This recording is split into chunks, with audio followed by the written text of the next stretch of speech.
later in the video. Hey, 42 here.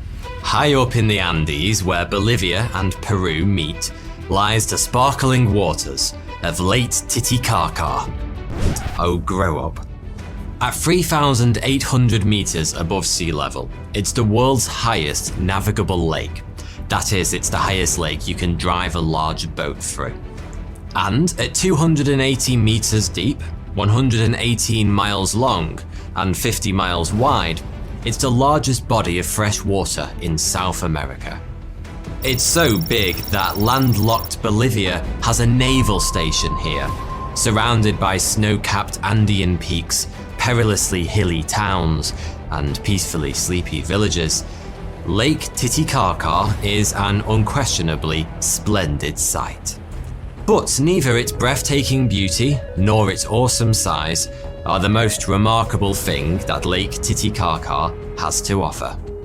For this mountain paradise is home to the mysterious Oros people, who live on the very lake itself, floating on man-made islands constructed entirely of reeds. Made completely by hand by their inhabitants, these islands have been here for hundreds of years. Whilst the Inca Empire rose and fell to the Spanish conquistadors, while cities were built, wars were fought, the Oros have stayed living very much the same life as they have for centuries, out on the glittering surface of Lake Titicaca.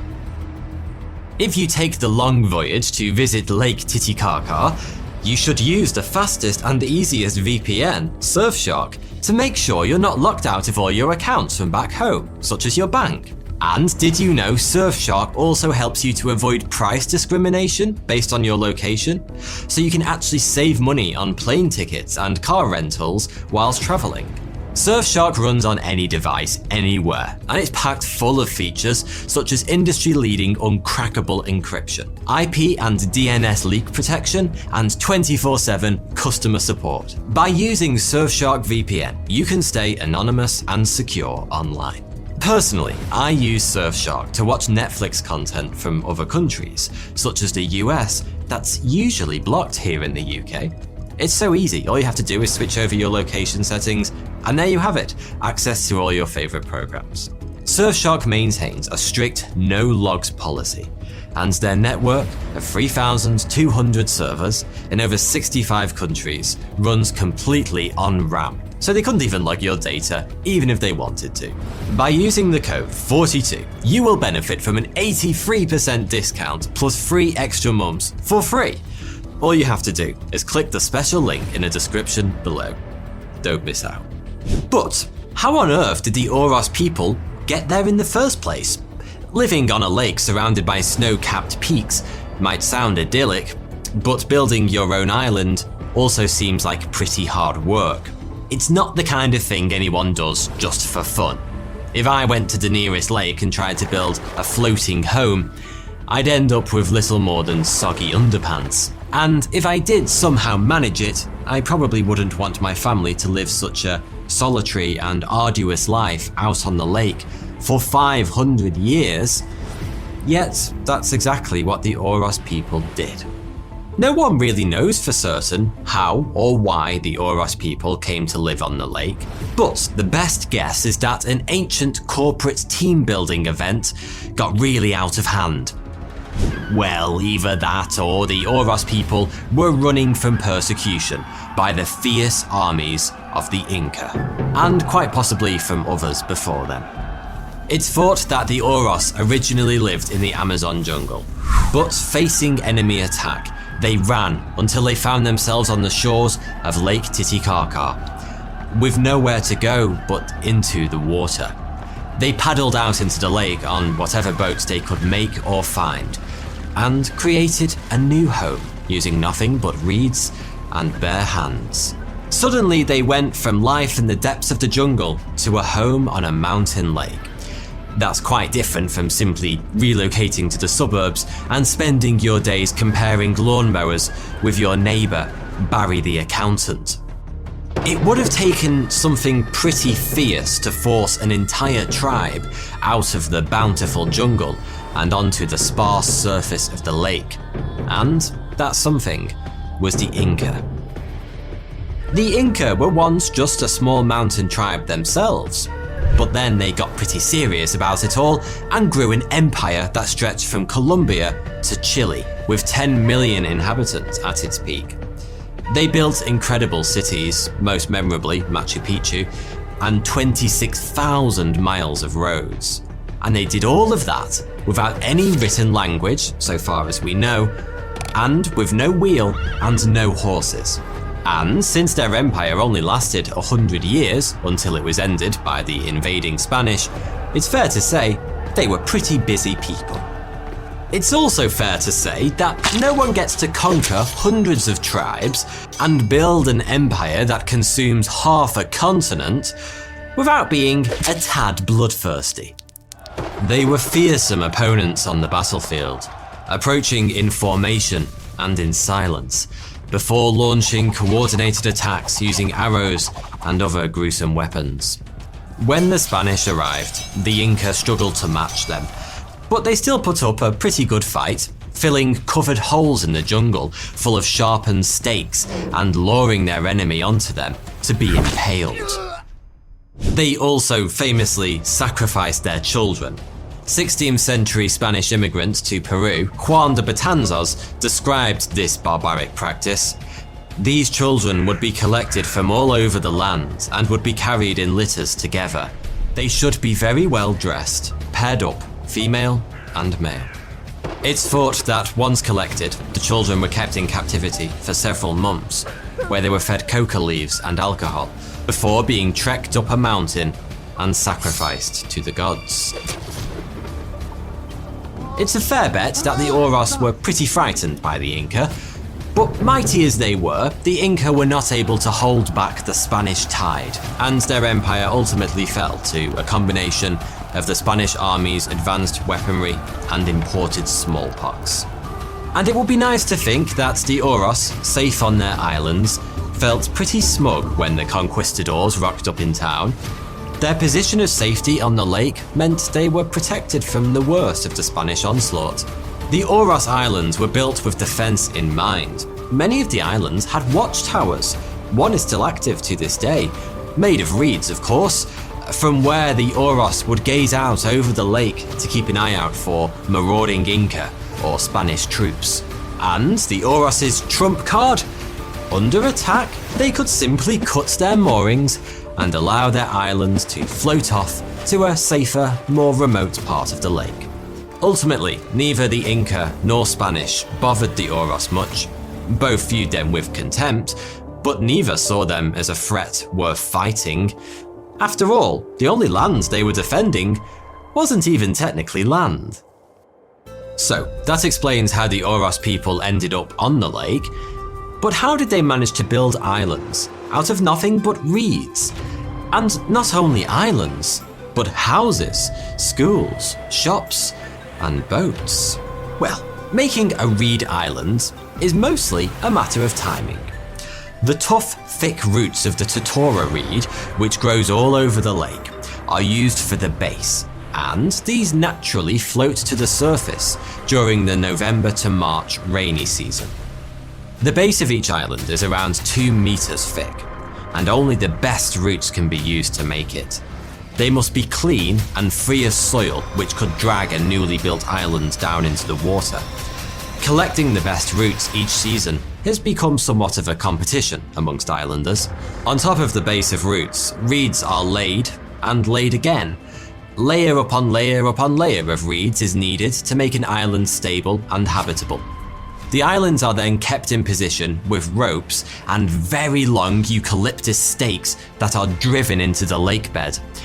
Considering that Lake Titicaca has an average depth of over 100 meters, it must be a bit of a search to find somewhere to moor an island. But the Oros are nothing if not resourceful. Naturally, a reed island doesn't last forever. Each has to be constantly maintained, with extra layers of reeds added every few weeks to keep the Oros' feet dry and their homes cozy. An island will last for about 30 years being maintained in this way, before it must be dismantled and completely rebuilt. There are somewhere between 60 and 100 islands on the lake, housing around 1,200 people. Most islands are tiny, around 15 meters square, and home to just a few families living in tiny reed houses. If an island starts to break up, or perhaps its residents just fancy a change, they might combine with another island, providing the Oros a constantly changing landscape. As yet, no one knows if they sometimes decide to chop an island in half following a family disagreement. And whilst the waters of Lake Titicaca are mostly calm, there's always the danger that a sudden storm will cause devastation. In fact, in 1986, many of the islands were destroyed by a particularly bad storm, and most had to be completely rebuilt. Wisely, the islanders chose to rebuild much closer to the safety of the shore than they were before. But what is life actually like for the islanders? For hundreds of years, they've lived a peaceful existence, fishing in the lake and hunting birds. Some keep rabbits and guinea pigs, a famous delicacy of the region, though a very bony one. You'll actually see guinea pig and chips on restaurant menus throughout Peru. Unsurprisingly, you won't see many cows or goats on the islands, but some families rear them on the shore, presumably to give themselves an occasional break from roast guinea pig. They also eat the very reeds they use to make their homes. The bottom part of the reed contains iodine, which is eaten for its medicinal properties. Reeds are also used as bandages and topical painkillers. So, if an Oros child hurts her knee, rather than a plaster, she'll have a reed wrapped around her leg. Reeds are also said to have cooling properties, so the islanders use them to cure headaches, hangovers, or simply to cool down. They even make reed tea, though we've got no idea what that actually tastes like. Perhaps it would be nice with a digestive. But in many ways, despite the fact they spend their days on a soft, floating structure and every step they take feels a bit like walking on a sponge, life on Lake Titicaca is surprisingly modern. On the islands, you'll see TV aerials fixed to the reed houses, along with solar panels. The solar panels have made island life considerably safer. For reasons you can imagine, knocking over a candle on an island made entirely of reeds isn't generally advised. There's also phone signal and internet, and the islands have their own radio station. Oros children can go to nursery and primary school on the main island, though the school run might rank as one of the most dangerous in the world, at least for the very youngest. An overcrowded boat collects small children, many of them too young to swim, and takes them across the lake's freezing waters to the school, without a life jacket in sight. I suppose it beats being collected for ritual sacrifice by the Inca. Older children have to take themselves to school on the mainland, a journey of 2 kilometers, paddling across the lake in a laundry bucket. When they grow up, many of these kids will no doubt end up using their education to live rather different lives on the mainland. For those that stay, the only game in town is tourism. The big storm that destroyed the islands in 1986 and forced a rebuild nearer the shore also brought the islands into the international spotlight. And, ever since, an increasing number of visitors have come to experience life on the lake. The islands have become a well-worn stop on the Peruvian backpacker trail, with 200,000 people visiting every year. Most only stay for around 30 minutes, take some photos, buy a few reed handicrafts, and then leave. Though some stay overnight with local families for the full island experience. Many Oros were initially dubious about this tourist invasion. After all, they'd lived largely undisturbed lives for hundreds of years, hunting birds and eating fish. But once it was clear there was money to be made, those who hadn't yet moved their islands close to the shore immediately cut their moorings and paddled their homes over towards the tourist hordes. Today, 80% of the Oros people make their living from tourism, though they take it in turns.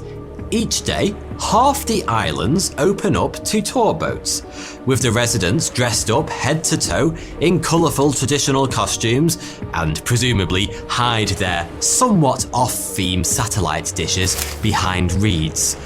Meanwhile, on the other islands, they change back into jeans and t-shirts and get on with hunting, fishing, and watching the game on TV. And the next day, they swap over again. It must feel a bit like living in a human zoo, and it's not a life all of the Oros are happy with. Some chose to live on the islands furthest from the shore, as far away from the day trippers as they can possibly get. And of course, all of the Oros could decide to simply cut off the tourists and stop entertaining visitors. They could pull up their moorings and take their island off across the lake. But that would plunge them into a pretty harsh existence. Life on a reed island in the middle of a lake 3,800 meters above sea level, where nighttime temperatures are regularly below freezing and the oxygen levels are only 65% of those at sea level, is a bit of a bore lake, to put it lightly. Even with the endless stream of cash-laden visitors, the Oros people remain poor. And without tourism, it's likely that the islands would no longer exist at all. Without the tourist cash, there would be little to survive on, and no money for solar panels. So, what's next for the Oros? Selling handicrafts to tourists brings in an income, but it might not be enough to give the Oros a solid future. The children who paddle over the lake to school in laundry baskets might well decide that island life isn't for them. After all, they no longer have the peaceful hunter-gatherer existence they once had, but they're unable to fully embrace the modern world either. As their children start to move away from the islands, it might just be that they end up more of a museum than a village.